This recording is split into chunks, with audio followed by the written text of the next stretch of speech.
अस्सलाम वालेकुम। इस्तकबाल है, आज 6 रजब है। सुर्खियों से पहले सुनते हैं हदीस शरीफ। बिस्मिल्लाहिर्रहमानिर्रहीम। नबी करीम सल्लल्लाहु अलैहि वसल्लम का इरशाद मुबारक है, यहूद और नसारा पर अल्लाह की लानत हो कि इन्होंने अपने नबियों की खबरों को सजदगा बना लिया। और अब सुर्खियां।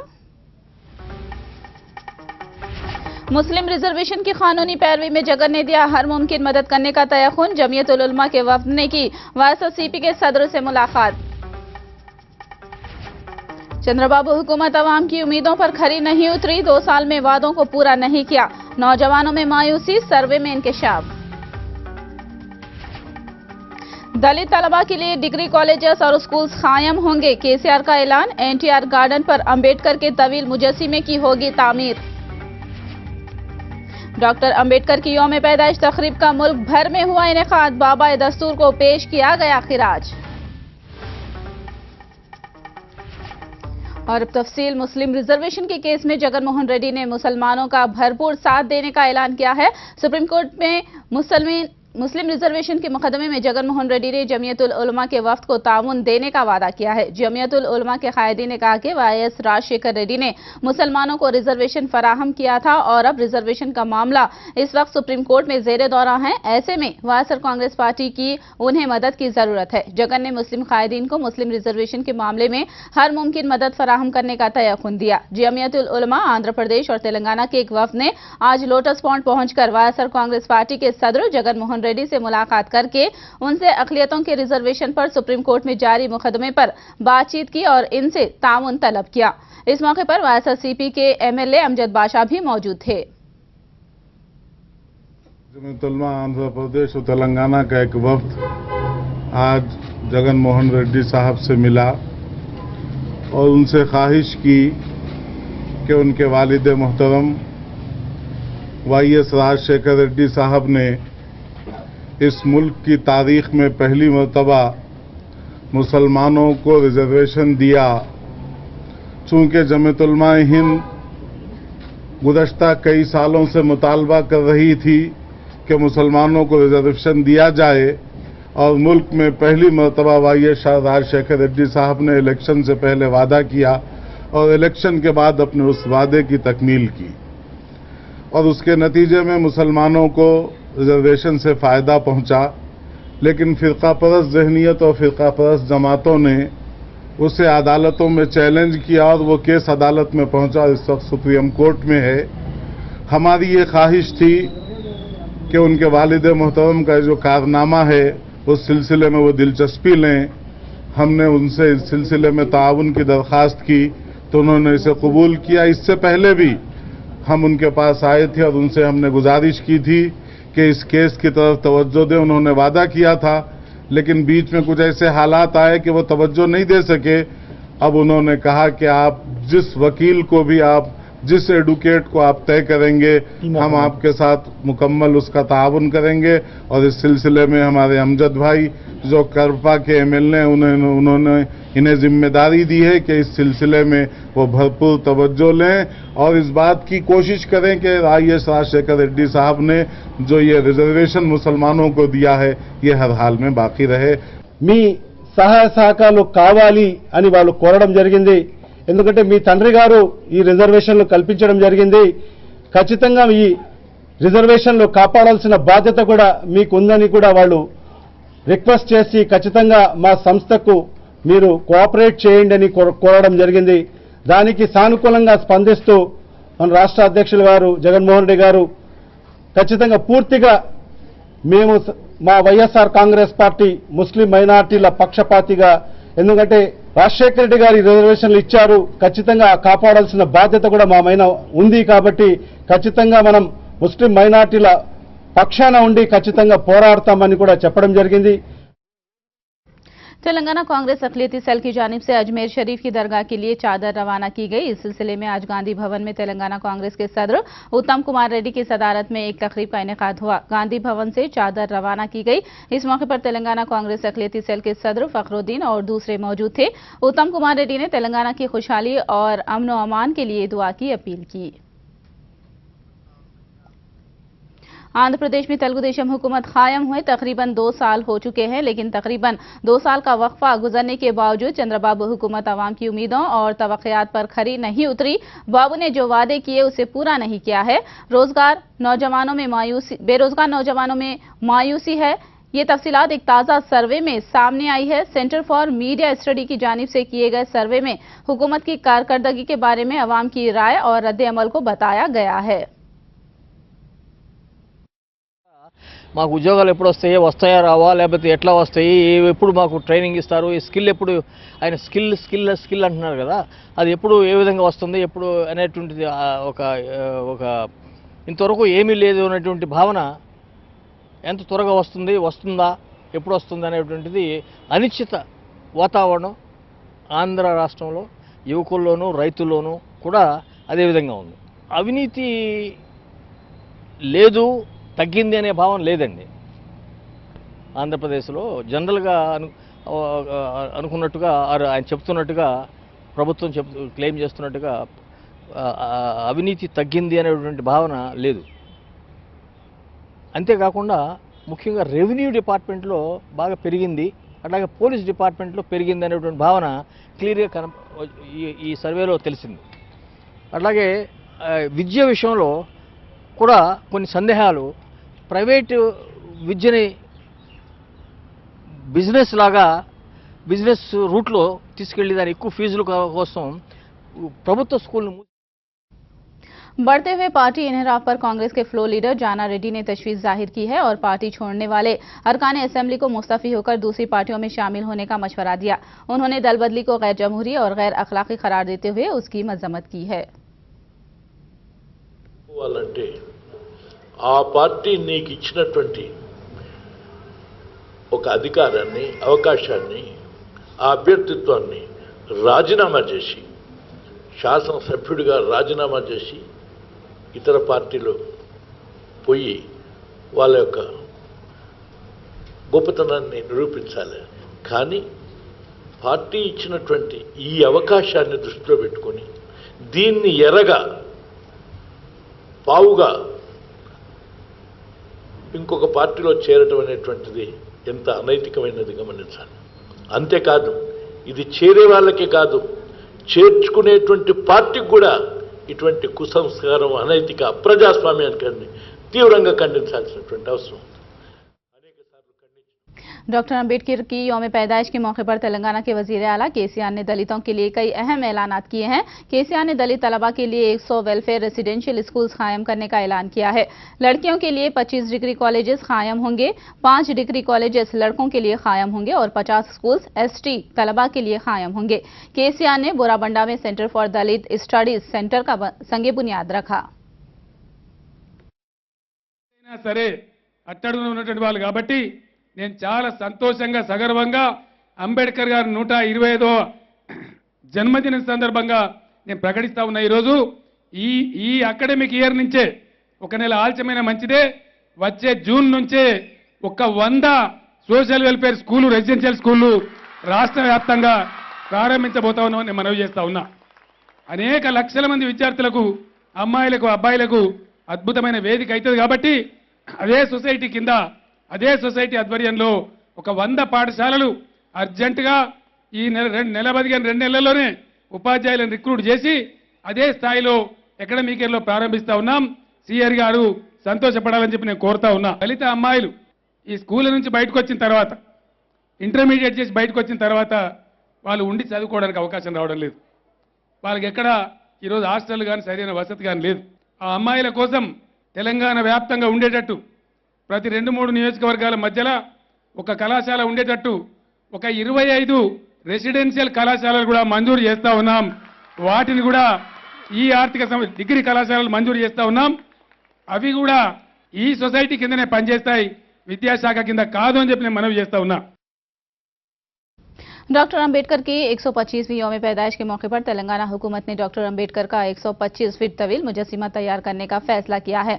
वजीर आला केसीआर ने मुजस्सिमे की तामीर के लिए आज एनटीआर गार्डन में संग बुनियाद रखा।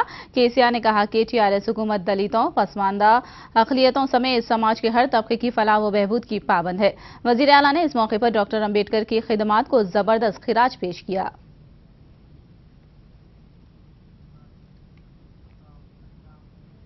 तेलंगाना कानून साज काउंसिल में भी डॉक्टर अंबेडकर की यौम पैदाइश तकरीब मनाई गई। स्पीकर असेंबली मधुसूदन चारी, नायब वजीर आला महमूद अली, टीआरएस और कांग्रेस के अरकान असेंबली और एमएलसीज ने असेंबली के इहाते में मौजूद डॉक्टर अंबेडकर के मुजस्सिमे पर फूल चढ़ाए।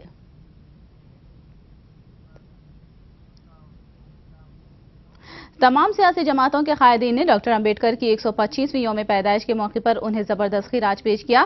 टैंक बंड के करीब वाक़ डॉक्टर अंबेडकर के मुजस्सिमे पर फूल चढ़ाए। तेलंगाना के वजीर आला केसीआर, टीआरएस की एमपी कविता, कांग्रेस के कायद वी हनुमंतराव, बीजेपी के कायदीन बंडारू दत्तात्रेय, डॉक्टर लक्ष्मण और दूसरे कायदीन ने डॉक्टर अंबेडकर के मुजस्सिमे पर फूल चढ़ाकर खिराज पेश किया। डॉक्टर अंबेडकर की यौम पैदाइश के मौके पर नेकलेस रोड पर कॉस्ट्री इंडिया दौड़ का इनेकाद हुआ। इस दौड़ का तेलंगाना के नायब वजीर आला कड़ियम श्रीहरि ने इफ्तिताह अंजाम दिया। दौड़ में स्कूली बच्चों की कसीर तादाद ने हिस्सा लिया। इस मौके पर तकरीर करते हुए कड़ियम श्रीहरि ने डॉक्टर अंबेडकर के खिदमात को खिराज पेश किया।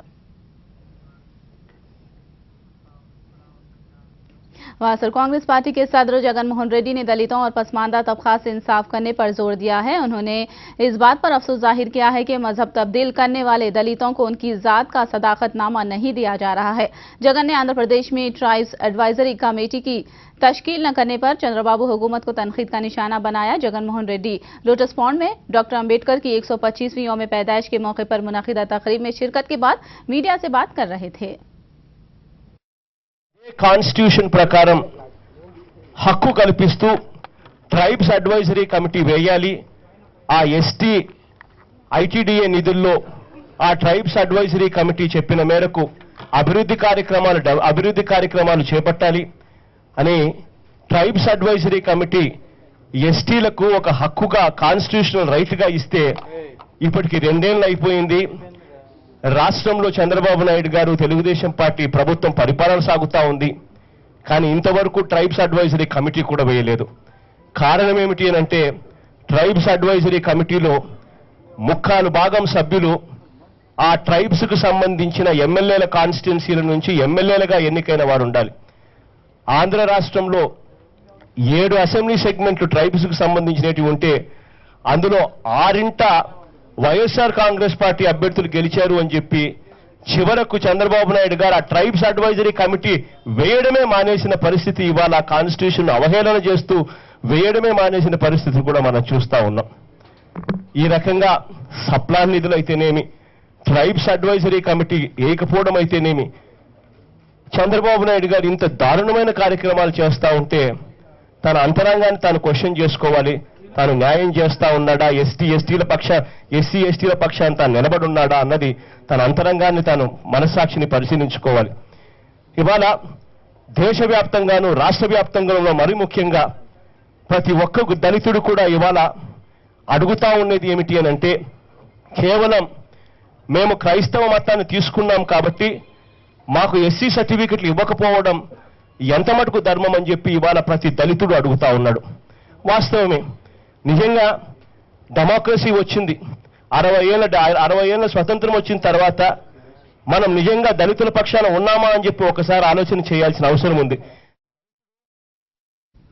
आंध्र प्रदेश में डॉक्टर अंबेडकर की यौम पैदाइश तकरीब का इनेकाद हुआ। विजयवाड़ा में मुनक़िदा तकरीब की वजीर आला चंद्रबाबू नायडू ने सदारत की। चंद्रबाबू नायडू ने इस मौके पर उनकी हुकूमत की जानिब से पसमानदा तबकात के लिए किए जाने वाले इक़दामात का जिक्र किया। इस मौके पर हलफ दिलाया गया। पार्लियामेंट हाउस में यौम पैदाइश तकरीब का इनेकाद हुआ। सदर जमहूरिया प्रणब मुखर्जी, नायब सदर जमहूरिया डॉक्टर हामिद अंसारी, वजीर दाखिला राजनाथ सिंह, साबिक़ वजीर आज़म मनमोहन सिंह, कांग्रेस की सदर सोनिया गांधी और मुख्तलिफ जमातों के कायदीन ने डॉक्टर अंबेडकर के मुजस्सिमे पर फूल चढ़ाए और उन्हें खिराज पेश किया।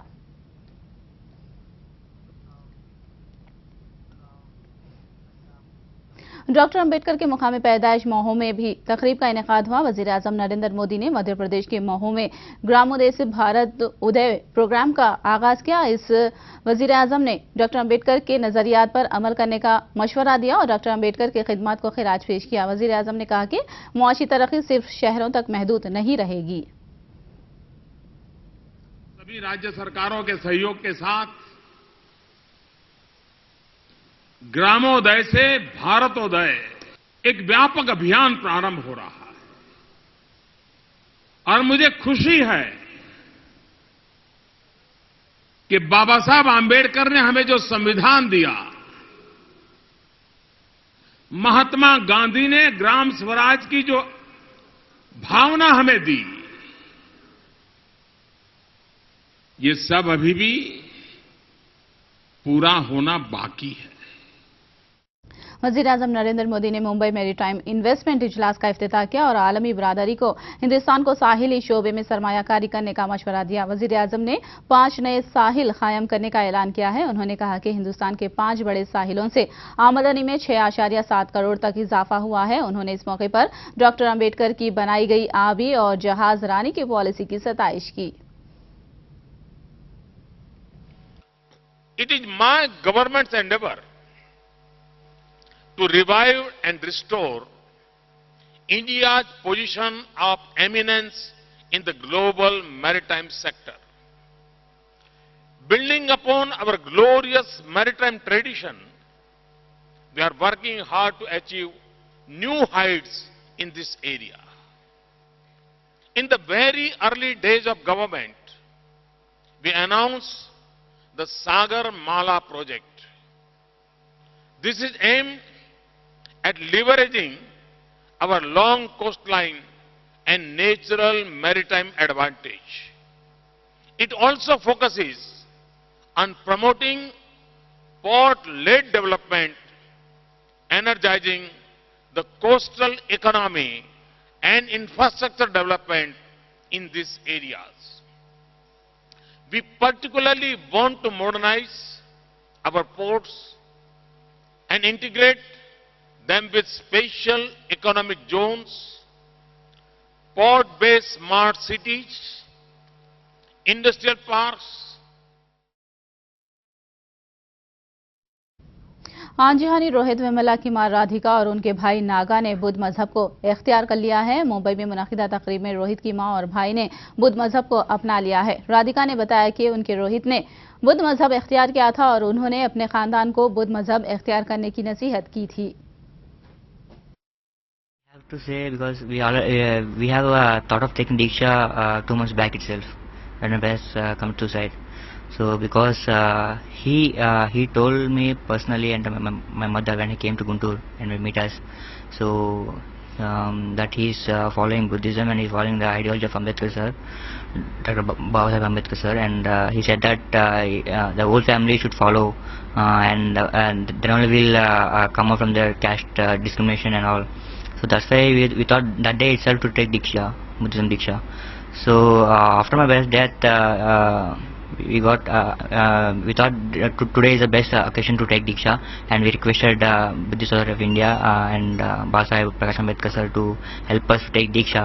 ఆ కొడుకు రోహిత్ వాడు బ్రతికున్నప్పుడు అందరం ఫ్యామిలీ మొత్తం కలిసి బౌద్ధ మతం తీసుకుందామమ్మా అని చెప్పాడు.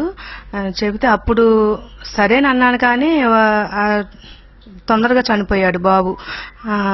అన్న కొద్ది రోజుల్లో 2-3 నెలల్లో చనిపోయాడు.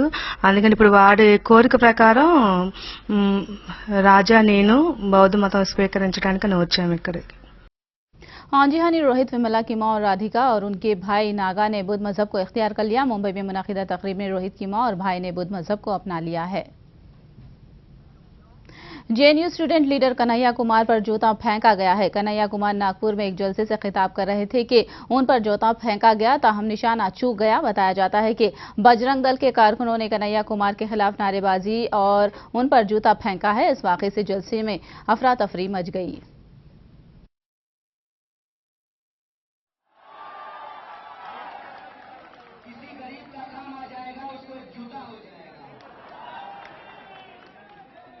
और एक बात, दीक्षा मरुभूमि में मेरी चप्पल खो गई है तो मुझे अंदाजा है कि बाहर गर्मी बहुत है।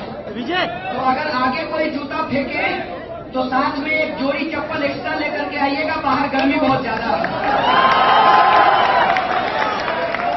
अब आपको अंदाजा हो गया होगा कि जेएनयू के बारे में गलत क्यों बोला जाता है।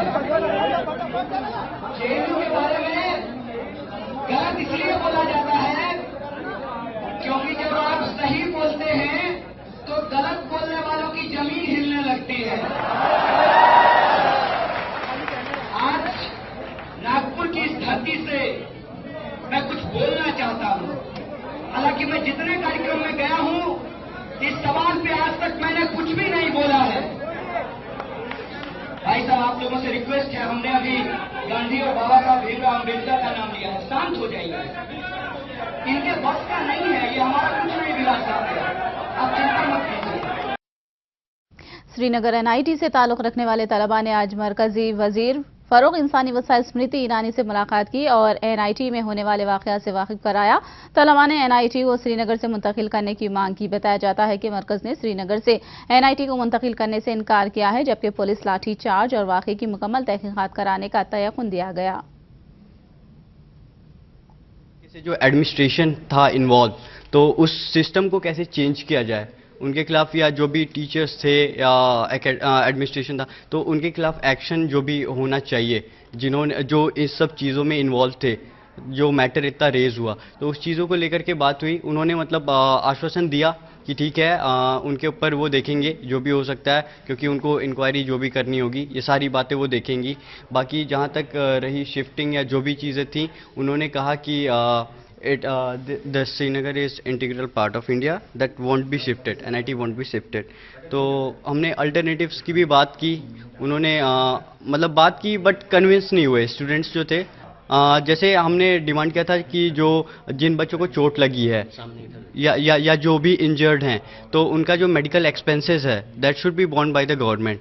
और कुछ स्टूडेंट्स थे जो कि फाइनेंशियली उतने स्ट्रांग नहीं थे कि यहाँ श्रीनगर तक आ सकें, बट किसी तरीके से वो हम मतलब आपस में पूल करके पैसे यहाँ तक आए। तो मैम ने कहा कि हाँ, उसके रिगार्डिंग भी वो देखेंगी कि क्या किया जा सकता है। कश्मीर में फौज की फायरिंग में 4 नौजवानों की हलाकत के खिलाफ बंद मनाया जा रहा है। कश्मीर में बंद का असर देखा गया। बंद का आम जिंदगी पर असर पड़ा है। तालीमी और कारोबारी इदारे बंद हैं। मुकामी तंजीमों के अलावा अलाहिदगी पसंदों ने बंद की अपील की थी। नौजवानों की हलाकत के खिलाफ और हलाकत की तहकीकात कराने का वजीर दिफा ने ऐलान किया है।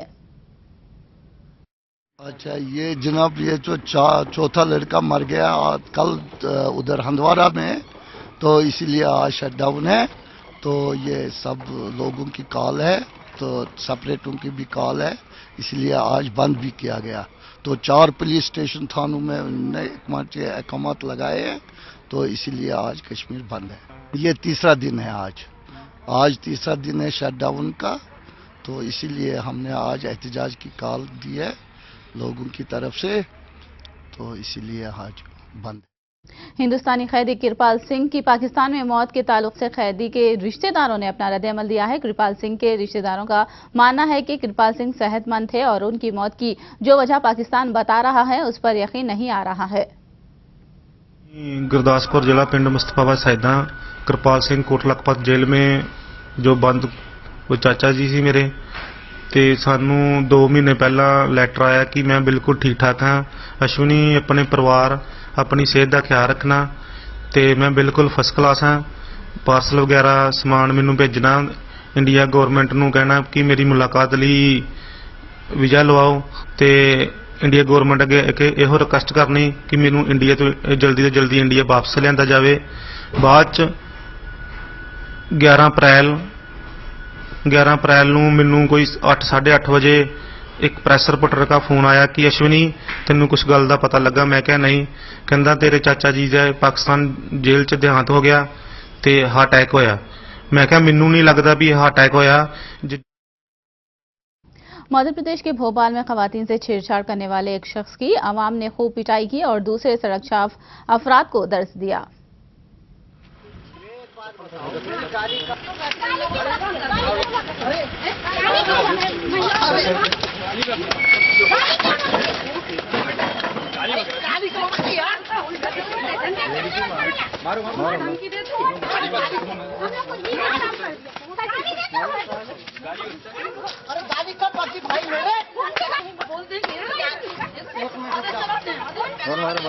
मारो मारो अरे भैया गाड़ी कब बकी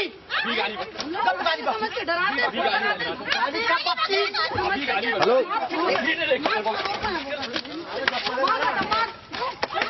अभी अभी तू गाली वगैरह ना इसको गाली बकी कब गाली बकी। साक्षी खबर में फिलहाल इतना ही। साक्षी टीवी पर खबरों का सिलसिला जारी रहेगा।